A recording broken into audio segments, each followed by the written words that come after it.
up, Vikings? I'm Leah, and this is Brennen, and welcome back to this week's broadcast. I'll be doing all the talking during this segment. What? I gotta save my voice for speech. I find it very hard that you are in speech. Plus, only girls are on the team this year. The only thing you might find interesting about my last 5 years is that I've killed 16 people. The speech team has been hard at work these past few weeks in preparing for their competition season. I started speech 6th grade year, so I've been in it for a little while, and I just decided to continue doing it. This is my first year. I have placed at some of the meets that we've been to. We've only been to one, but I did place. You get a script from Mr. Gibson, and you get however long you pick it to perform it and practice. And then you can have a script. I'm in serious prose, so I get my script whenever I am speaking. We try to memorize it the best that we can, but there's a judge in front of you, and you go and you give them your speech. It has to be at least 10 minutes long. And then after you give them your speech, you do it for 2 more rounds. We did 3 rounds at our most recent meet. We went to CNFL, and they rate you based on actions, hand gestures, confidence when you're speaking, and the way that you delivered your speech. It depends on which competitive event you're in. For me personally, serious prose, it has to be around 10 minutes. And if you go overboard, they could dock off points. There are many different categories of speeches to choose from. The options go beyond the traditional topics such as persuasive, informative, and comedic. You pick a competitive event you want to do, which is you could be informative, entertainment, humorous, serious prose, poetry, poi, and what those are, they're like categories in speech where you can do different types of speeches. Me personally, I'm in serious prose, poi, and poetry, and what I do is I pick out little monologues or skits and I perform them. You know, I was a saint for the first 28 years of my life. I didn't hurt a fly. You can do serious prose, extemporaneous, informative, persuasive, humorous prose. You can do duets, you can do OIDs, and OID is where you get a group of people and you give one really big speech as different characters. I do serious prose. I speak on topics with a script that's already pre-written, and all I have to do is write my introduction and add the gestures. How to Plant a Rose by Elizabeth Diggs. Speech is a great activity to build self-confidence. It is also a fun and unique way to get out of your comfort zone. I heard from a lot of friends that did mock trial. They said that speech really helped them speaking in public, and I also really like to talk, so this is a way that I can do that competitively and get better at it. My top 3, I really like serious. Poetry, I think, is really good, and humorous, I think. Was a bat! They're every Saturday from now on, so the next one is February 1st. Good luck to the speech team as they continue their season. My heart pounding with lust to kill. It takes a lot of bravery to present in front of an audience. Speaking of public speaking, members of Striv commentate Northwest basketball games. Yeah, let's check out how Striv works. Northwest offers a live broadcast for most home games. Striv is basically a live broadcast for sports here at Northwest. I am the color commentator for boys and girls basketball. My specific role in Striv is I'm typically the switcher, which means I switch back and forth between the cameras, or I sometimes run the scoreboard. I really only strive basketball, so that's probably my favorite to strive. I would say my favorite sport to strive is basketball. Many students and staff give up their time to make Strive possible. So we have 2 to 3 cameras, it depends on the sport. Plus we have the switcher and your scoreboard person and then commentators. And all of it just kind of circles through our system. Your switcher's checking what should be streamed, and that gets sent through to basically the entire stream. You can go to the Northwest website and there's a Strive link, or you can just type in GI Northwest /Strive and it should pop up. You can watch the broadcast through links off of social media, or if you just search Strive GI Northwest, it'll pop up. Northwest has been streaming through Strive since 2012. It does depend on the sport, but typically there's about 4 to 10 of us every Strive. Contact Hinkle or Mr. Studley to get involved with Strive if you're interested. We would like to thank everyone who was a part of the Strive broadcast. Striv sure does a lot for our sports here at Northwest. It seems like a really big responsibility. You know what else is a big responsibility? Taking college classes while in high school. Yeah, it is a big commitment. Let's see what it's like.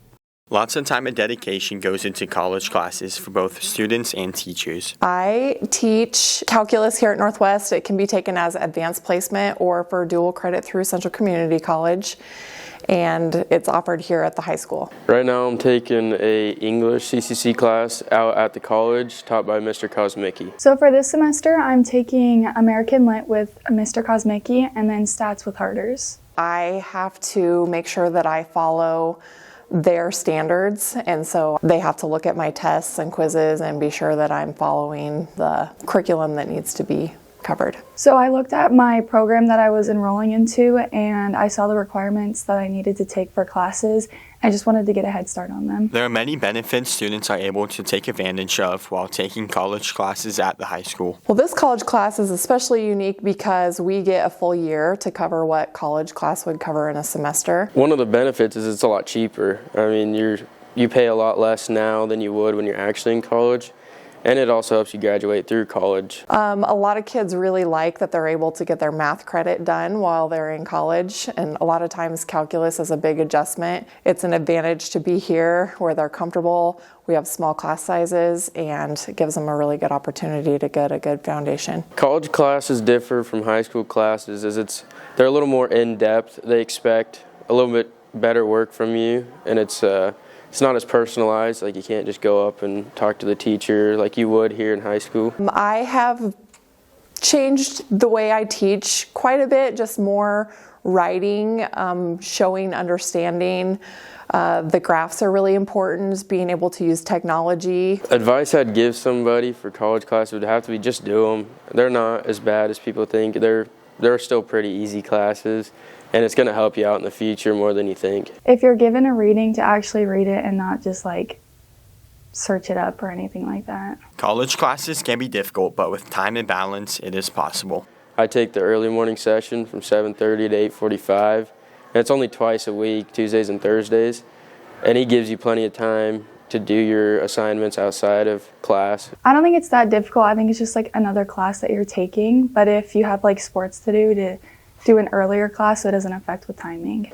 I like taking a class in person instead of online because it helps me personally understand things better when it's taught to me and spoke to me instead of trying to read it off of a screen. In person, you can just stay a little after class or come in a little bit before and then get an answer right away and like thoroughly like understand it. Getting a jump start on college while in high school can help better prepare you for the future.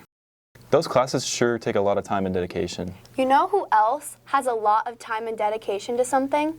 No, who? The truck gang. Wait, do you hear that? Sounds like a country truck. What's up, Vikings? I'm Kinsley. And I'm Brennen. And this week we're interviewing the truck gang. Let's go. You can drink my liquor, you can call my lady. What kind of truck do you have? 06 Silverado. What truck do you have? I have a 2004 Chevy Silverado 1500. What kind of truck do you have? 98 Chevy K1500. What is your favorite thing about your truck? Probably the wheels. Why? Because they're big. Do your parents like your truck? No. Why do they not like your truck? I spend too much money. How much have you spent? Like, in receipts, I have about 12 grand. What are your opinions about the truck gang? I like trucks, and I have a pretty nice truck, and no one's invited me to the truck gang yet, which I'm a little sad about. Did you get a sticker or something? No, you just go meet up at Walmart in the parking lot, and then they all just show off their trucks and make TikToks. Oh, well then I'm probably good. I'm out on that. How much have you spent on your truck? Probably a few thousand. Do your parents like your truck? No. Why not? Because it's squatted. Oh. Okay, special guest Carly here. Ooh, you suck. What's your name? Austin. Okay, what kind of truck do you have? 2011 Ram 1500. Does your truck have a name? No. What would you name it if you did? Like Big Betty. Why do you guys meet up at Walmart? I don't. No, because somebody else said you did meet up at Walmart. I don't got time for that. I think you're lying. Why do you guys meet up at Walmart? There's nowhere else to go. Yeah, but what do you do? Just drive around. Or why do you and the truck gang meet up at Walmart? I don't, but the others might. Like Owen Schulte or Blake Loom. Oh, perfect. I just love listening to trucks rev in sync at 7:30 in the morning. I do too. Well, that's all for this week, Vikings. I'm Leah. And I'm Brennen. Don't touch my truck. truck.